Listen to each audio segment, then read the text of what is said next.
Hi everybody, today we are talking about what Gen Xers need to start talking about, which is taking care of our aging parents. It's not easy, it's not fun, and no one prepares you for this. And I just felt like it's time we start talking about this because it's really hard. And I just spent a week with my mom, who's in a very compromised place right now. She still lives at home, but she needs a lot of help. And there's just so many complex feelings that are involved in dealing with your aging parents, whether it's taking care of them or getting care for them or taking them to a nursing home or assisted living. All of it comes with a lot of feelings and no preparation. So considering that I was just dealing with my mom, I started thinking about this and wanted to talk about it because I know a lot of people my age, this is something that we're all dealing with. And, you know, so there's a couple points that I want to make for this video. Number one, why is it so hard to watch your parents age? Well, I think it's because from the time you're young, these are two people that you see as very strong, very capable. They're taking care of you.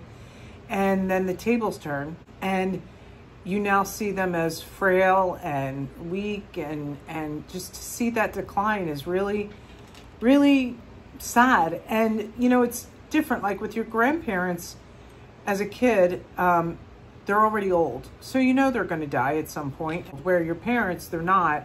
And so you see this decline. And by the way, I'm speaking in general terms here. I know that we all have very different relationships with our parents.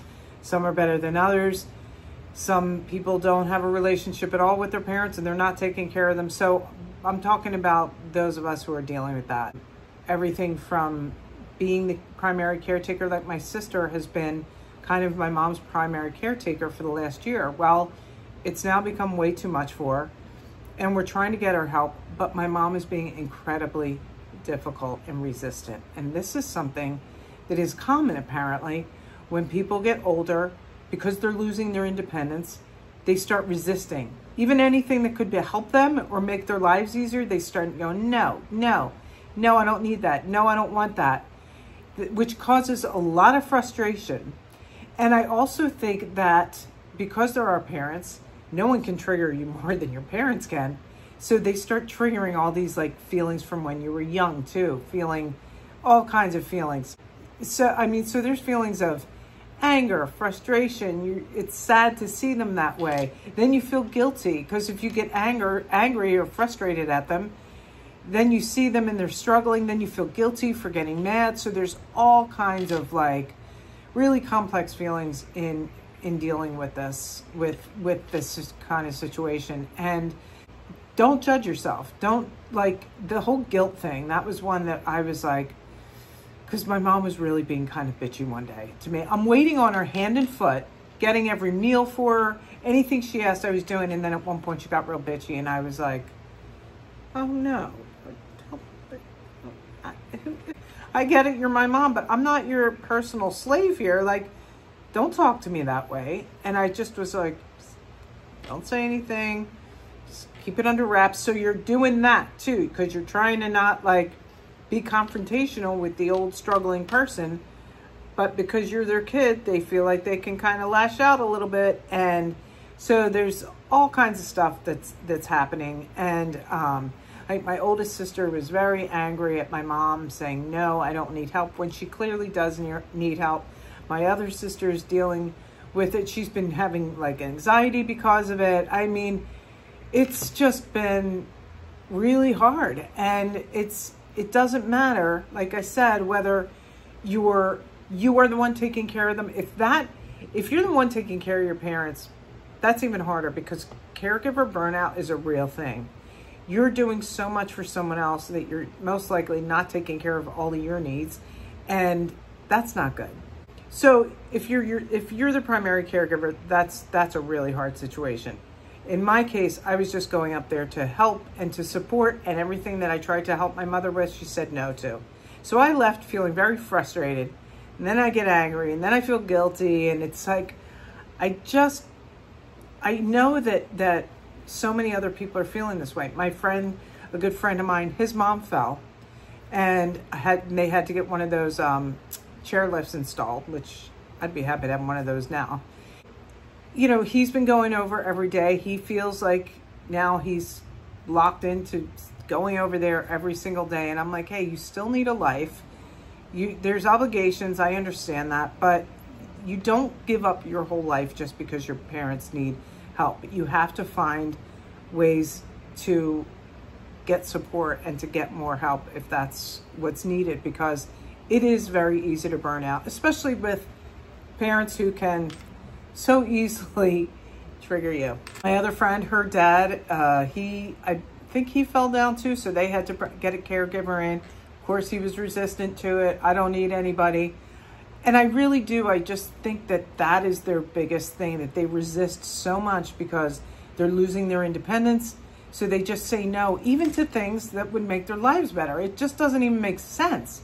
Granted, we don't know what it's like to get to, like, they know they're getting to their end of their lives, and maybe that's causing some of these feelings of theirs to come up and to be angry and resistant and all that. But then they like, you know, spew it on you, and that's not okay. And it's just like this whole dysfunctional situation. And I think children should be supplemental help. I don't think children should be the main caregiver, if that's possible. I know that's not always possible. And again, I'm not talking about every single person. We all have different situations, different relationships. But I think I just wanted everyone to feel okay about having negative feelings when it comes to all of this. Like the week that I spent with my mother, I was like, wow, this is such a downer. It's sad, it's frustrating. She's irritating me. Then I feel guilty, like I said, and it's just sad, like just to see my mom struggling so much. Really, more than anything, it made me sad. But then, like I said, you try to help her and she says no, and I'm just, oh my God. I just wanted to start this conversation to my fellow Gen Xers who are dealing with this, and know that if you are having a lot of complex feelings, right, a wide variety of feelings about this and taking care of your aging parents or just dealing with your aging parents, it's okay to have those feelings, because we all have them, and you're dealing with people who can easily trigger your issues, whatever those may be. I mean, let's face it, our parents cause most of our issues. So, you know, it only makes sense that as they get more vulnerable or demanding, that's the other thing. A lot of them get very demanding. Not always. I mean, my mom can be very sweet and very gracious and thankful for our help, but then she can like suddenly turn. She was treating me like I was her waitress one day in her restaurant, and she was like some entitled customer. I was making her breakfast, and I had the toast on because I knew her toaster took a little while, and I was whisking the eggs. And I came over and I started talking to her about something, and she goes, well, what's going on? Is there something going on over there or what? Basically, like, where the hell's my breakfast? And I was like, oh, okay, it's like that, huh? I got a little mad about that. And it's hard because you don't want to get into it with your parents, you know that. Like, you just kind of want to try to, but sometimes you can't help yourself. So give yourself a break. If you're feeling angry, frustrated, guilty, whatever the feelings may be, just cut yourself some slack, because you're justified. This is not an easy situation in any way to deal with your aging parents, no matter what. If you'd like to hear more about this particular subject, just put it in the comments and we can continue talking about this. I'd love to hear from you. What challenges you're facing with your parents. Are they being nice? Are they being reasonable? Are they being difficult? Anyway, I hope you subscribe. I hope you like the video, and I hope to see you again next time. Thanks for watching.